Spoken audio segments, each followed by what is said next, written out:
ಜೈ ಶ್ರೀರಾಮ್. ನೀವು ನೋಡ್ತಾ ಇದ್ದೀರಾ ಟಿವಿ ವಿಕ್ರಮ. ನಾನು ಸೌಮ್ಯ ಸನಾತನಿ. ವೀಕ್ಷಕರೇ, CAA NRC ಹೋರಾಟದಲ್ಲಿ ಒಂದೇ ಘೋಷಣೆ. ಏನು ಹೇಳಿ? ಕಾಗಜ್ ನಹಿ ದಿಖಾಯೆಂಗೆ, ಕಾಗಜ್ ನಹಿ ದಿಖಾಯೆಂಗೆ.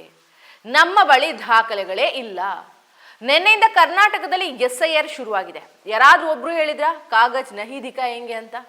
ಎಲ್ಲರೂ ಕಾಗದ ತೋರಿಸಲೇಬೇಕು, ನಾವು ದೇಶವಾಸಿಗಳೇ ಅಂತ ಹೇಳಲೇಬೇಕು.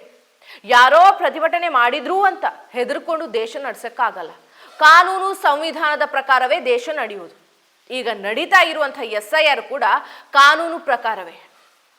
ಕರ್ನಾಟಕದಲ್ಲಿ SIR ನಡೀಲಿಕ್ಕೆ ಬಿಡಲ್ಲ ಅಂತ ಹೇಳ್ತಿದ್ರಪ್ಪ. ಈಗ ಅವರೆಲ್ಲ ಎಲ್ಲಿದ್ದಾರೆ? ಬಿಹಾರ, ಪಶ್ಚಿಮ ಬಂಗಾಳ, ತಮಿಳುನಾಡು, ಕೇರಳ ಬಳಿಕ ಕರ್ನಾಟಕದಲ್ಲೂ SIR ಆಗ್ತಾ ಇದೆ. ಒಂದು ಅಂದಾಜಿನ ಪ್ರಕಾರ ಕರ್ನಾಟಕದಲ್ಲೂ 50 ಲಕ್ಷ ವೋಟ್ ಡಿಲೀಟ್ ಆಗತ್ತಂತೆ. ಕರ್ನಾಟಕದಲ್ಲಿ ಮಾತ್ರ ಕಾಂಗ್ರೆಸ್ ನಾಯಕರು SIR ಅಂದ್ರೆ ಭಯ ಬೀಳ್ತಾರೆ. ಯಾಕಂತಾನೆ ಅರ್ಥ ಆಗಲ್ಲ. ಕಾಂಗ್ರೆಸ್ನಲ್ಲಿ ರಾಹುಲ್, ಖರ್ಗೆ, ಸೋನಿಯಾ ಎಲ್ಲರೂ SIRಗೆ ವಿರೋಧ ಮಾಡಿದ್ರು. SIR ಆಗ್ಲೇಬಾರ್ದು ಅಂತ ಹೇಳಿದ್ರು. ಆದ್ರೆ ನಮ್ಮ CM DK ಶಿವಕುಮಾರ್ ಹಾಗಲ್ಲ. ಅವರು ವಿರೋಧ ಮಾಡಲಿಲ್ಲ, ಪಾರದರ್ಶಕವಾಗಿ ನಡೀಲಿ ಅಂತ ಹೇಳಿದ್ರು. DK ಶಿವಕುಮಾರ್ ಚುನಾವಣಾ ಆಯೋಗಕ್ಕೆ ಬೈದಿಲ್ಲ. ಅರ್ಹರನ್ನ ಮತದಾರರ ಪಟ್ಟಿಯಿಂದ ಕೈ ಬಿಡಬೇಡಿ ಅಂತ ಮನವಿ ಮಾಡಿದ್ರು. ದೇಶದಲ್ಲಿ ಎಲ್ಲೂ ಕೂಡ ಅರ್ಹ ಮತದಾರರನ್ನ ಪಟ್ಟಿಯಿಂದ ಚುನಾವಣಾ ಆಯೋಗ ಕೈ ಬಿಡಲ್ಲ. ಕಾಂಗ್ರೆಸ್, BJP, BLOಗಳ ಸಮ್ಮುಖದಲ್ಲಿ SIR ನಡೆಯುತ್ತೆ. ನೆನ್ನೆ ಅಧಿಕಾರಿಗಳನ್ನ ಮನೆಗೆ ಕರೆಸಿಕೊಂಡು DK ಶಿವಕುಮಾರ್ ಅವರು ಕೇಳುವಂಥ ಎಲ್ಲಾ ಮಾಹಿತಿಗಳನ್ನ ಕೊಟ್ಟು SIR ಪ್ರಕ್ರಿಯೆಯಲ್ಲಿ ಭಾಗಿಯಾದ್ರು. DK ಶಿವಕುಮಾರದ್ದು ಡಿಫರೆಂಟ್ ಸ್ಟೈಲ್ ರಾಜಕಾರಣ. ರಾಹುಲ್ ಗಾಂಧಿ ಅವರೇ ವಿರೋಧ ಮಾಡಿದ್ರು ಕೂಡ DK ಶಿವಕುಮಾರ್ ವಿರೋಧ ಮಾಡಲಿಲ್ಲ. ಜನರಲ್ಲಿ ಜಾಗೃತಿ ಮೂಡಿಸಿದ್ರು. ಮತದಾರರ ಪಟ್ಟಿಯಲ್ಲಿ ನಿಮ್ಮ ಹೆಸರಿಲ್ಲ ಅಂದ್ರೆ ಗ್ಯಾರಂಟಿ ಸಿಗಲ್ಲ ಅಂತ ಹೇಳಿದ್ರು. ನೀವೆಲ್ಲರೂ ಮತದಾರರ ಪಟ್ಟಿಯಲ್ಲಿ ಸೇರ್ಪಡೆಯಾಗಿ ಅಂತ ಹೇಳಿದ್ರು. ಇದೇ ಅಲ್ವಾ ಲೀಡರ್ ಮಾಡಬೇಕಾದಂಥ ಕೆಲಸ. ಎಲ್ಲದಕ್ಕೂ ವಿರೋಧ ಮಾಡ್ತಾ ಕೂರದೆ ಸಹಕಾರ ನೀಡೋದು ತುಂಬಾ ಮುಖ್ಯ. ವೀಕ್ಷಕರೇ, SIR ಅಂದ್ರೆ ಏನು? ಈ ಹಿಂದೆಯೂ ಹೇಳಿದ್ದೆ, ಇನ್ನೊಮ್ಮೆ ಹೇಳ್ತೀನಿ. ಅರ್ಹ ಮತದಾರರನ್ನ ಮತದಾರರ ಪಟ್ಟಿಯಿಂದ ಕೈ ಬಿಡುವ ಸಂಚ ಖಂಡಿತ ಅಲ್ಲ. ಇದು ಚುನಾವಣಾ ಆಯೋಗದ ಮೇಲೆ ವಿಪಕ್ಷಗಳ ಆರೋಪ. ಅಸಲಿಗೆ SIR ಅಂದ್ರೆ ಸ್ಪೆಷಲ್ ಇಂಟೆನ್ಸಿವ್ ರಿವಿಷನ್, ಮತದಾರರ ಪಟ್ಟಿಯ ವಿಶೇಷ ಸಮಗ್ರ ಪರಿಷ್ಕರಣೆ. ಆಡು ಭಾಷೆಯಲ್ಲಿ ಹೇಳ್ಬೇಕಂದ್ರೆ ಮತದಾರರ ಪಟ್ಟಿ ಶುದ್ಧೀಕರಣ. ಈಗ ಒಬ್ಬ ಮತದಾರ ಎರಡೆರಡು ಕಡೆ ಮತದಾನ ಮಾಡ್ತಿರ್ತಾನೆ. ಕೆಲವು ಸುಳ್ಳು ದಾಖಲೆ ನೀಡಿ ಅನರ್ಹರು ಮತದಾರರಾಗಿರ್ತಾರೆ. ಈಗ ಉದಾಹರಣೆಗೆ ಕೆಲವು ಮತದಾರರು ಸತ್ತು ಸುಮಾರು ವರ್ಷ ಆಗಿರುತ್ತೆ, ಆದರೂ ಮತದಾರರ ಪಟ್ಟಿಯಲ್ಲಿ ಹೆಸರಿರುತ್ತೆ. ಅಂಥವರನ್ನೆಲ್ಲ ಕೈಬಿಟ್ಟು ಅರ್ಹ ಹೊಸ ಮತದಾರರನ್ನ ಸೇರಿಸುವುದು ಇದರ ಮುಖ್ಯ ಉದ್ದೇಶ. ಹೀಗಾಗಿ ಹಲವು ವರ್ಷಗಳಿಗೊಮ್ಮೆ ಮತದಾರರ ಪಟ್ಟಿ ಪರಿಷ್ಕರಣೆ ನಡೀತಿರುತ್ತೆ. ಈಗ ಹೇಳಿ, SIRಗೆ ವಿರೋಧ ಮಾಡಬೇಕಾ? ವೀಕ್ಷಕರೇ, ನಿನ್ನೆಯಿಂದ ಕರ್ನಾಟಕ ಮಾತ್ರ ಅಲ್ಲ, 16 ರಾಜ್ಯ, 3 ಕೇಂದ್ರಾಡಳಿತ ಪ್ರದೇಶದಲ್ಲಿ SIR ನಡೀತಾ ಇದೆ. ಎಂದಿನಂತೆ ವಿಪಕ್ಷಗಳು ವಿರೋಧ ಮಾಡ್ತಾ ಇವೆ. ನಿನ್ನೆ ಕೂಡ 23 ವಿಪಕ್ಷಗಳ ನಾಯಕರು ಸುಪ್ರೀಂ ಕೋರ್ಟ್ CJ ಸೂರ್ಯಕಾಂತ್ರಿಗೆ ಪತ್ರ ಬರೆದಿದ್ದಾರೆ. ಮತದಾರರ ಪಟ್ಟಿಯ ಪರಿಷ್ಕರಣೆ ಹೆಸರಲ್ಲಿ ಆಯೋಗವು ಪಕ್ಷಪಾತ ನಡೆಸ್ತಾ ಇದೆ. ಅಲ್ಪಸಂಖ್ಯಾತರು, ದಲಿತರು ಮತ್ತು OBC ಮತಗಳನ್ನ ಕೈ ಬಿಡಲಾಗ್ತಾ ಇದೆ. ವಿಪಕ್ಷಗಳ ಮತದಾರರನ್ನೇ ಗುರಿಯಾಗಿಸಿ ಡಿಲೀಟ್ ಮಾಡ್ತಾ ಇದ್ದಾರೆ. ಬಿಹಾರದಲ್ಲಿ 65 ಲಕ್ಷ ಮತಗಳನ್ನ ಮತಪಟ್ಟಿಯಿಂದ ತೆಗೆಯಲಾಯಿತು. ಪಶ್ಚಿಮ ಬಂಗಾಳ, ತಮಿಳುನಾಡಲ್ಲೂ ಕೂಡ ಮತ ಡಿಲೀಟ್ ಮಾಡಲಾಗಿತ್ತು. ಚುನಾವಣಾ ಆಯೋಗ BJP ಸರ್ಕಾರದ ಪರ ಪಕ್ಷಪಾತಿ ಎಂದೆಲ್ಲ ಆರೋಪ ಮಾಡಿವೆ. ಸುಪ್ರೀಂ ಕೋರ್ಟ್ಗೆ ಇದೇ ವಿಪಕ್ಷಗಳು ಅರ್ಜಿ ಹಾಕಿದ್ದು, ಇದೇ ವಾದ ಮಂಡನೆ ಮಾಡಿದ್ದು. ಅವತ್ತು ಸುಪ್ರೀಂ ಕೋರ್ಟ್ SIR ದೇಶದಲ್ಲಿ ಆಗ್ಲೇಬೇಕು, ಆಗ್ಲಿ ಅಂತ ಅರ್ಜಿ ವಜಾ ಮಾಡ್ತು. ವಿಪಕ್ಷಗಳ ಇನ್ನೊಂದು ಪ್ರಮುಖ ಆರೋಪ ಏನು ಗೊತ್ತಾ? ದಲಿತರು, ಅಲ್ಪಸಂಖ್ಯಾತರು, OBC ಮತ ಡಿಲೀಟ್ ಮಾಡ್ತಾರೆ ಅಂತ.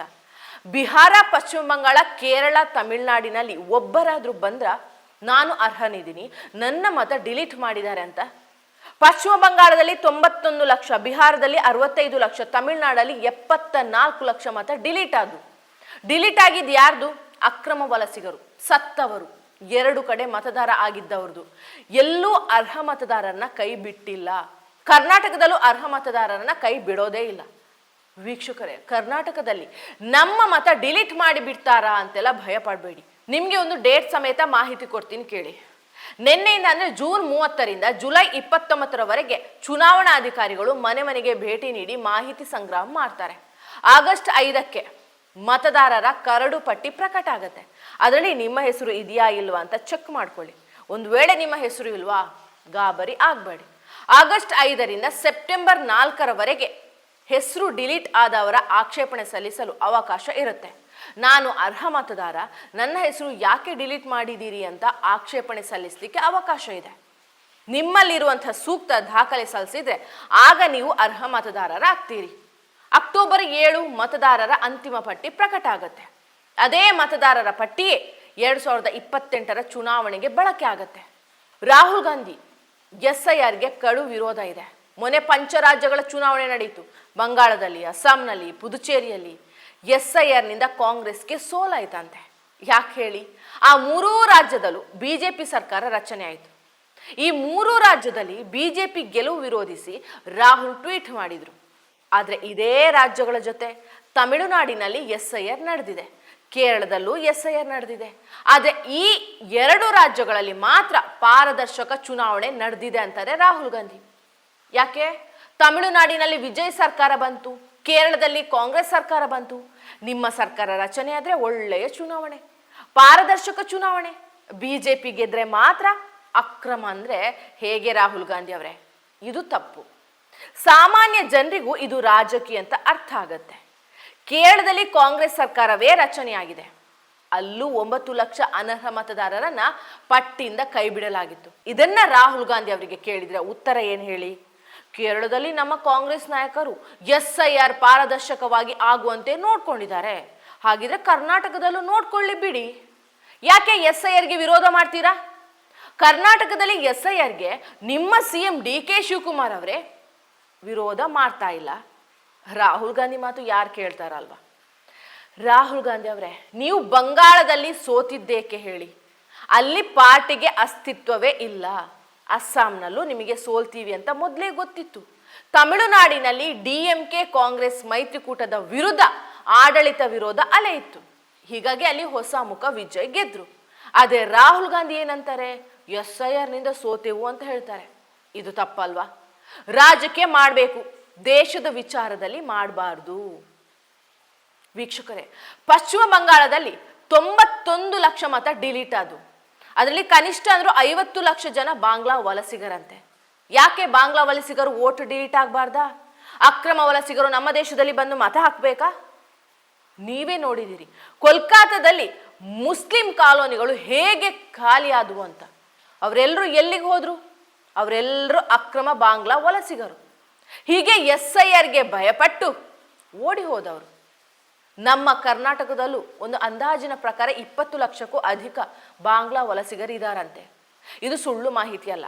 ಪೊಲೀಸ್ ಅಧಿಕಾರಿಗಳ ವಾರ್ಷಿಕ ಸಭೆಯಲ್ಲಿ ಈ ಮಾಹಿತಿ ಬಹಿರಂಗವಾಗಿದ್ದು. ಈ ಅಕ್ರಮ ವಲಸಿಗರು ಬೆಂಗಳೂರು ಸೇರಿ ರಾಜ್ಯದ ಬೇರೆ ಬೇರೆ ಭಾಗದಲ್ಲಿ ನೆಲೆಸಿದ್ದಾರೆ. ಇವರೆಲ್ಲ ಆಧಾರ್ ಕಾರ್ಡ್, ವೋಟಿಂಗ್ ಕಾರ್ಡ್ ಕೂಡ ಮಾಡಿಸ್ಕೊಂಡಿರುವಂಥ ಅನುಮಾನ ಇದೆ.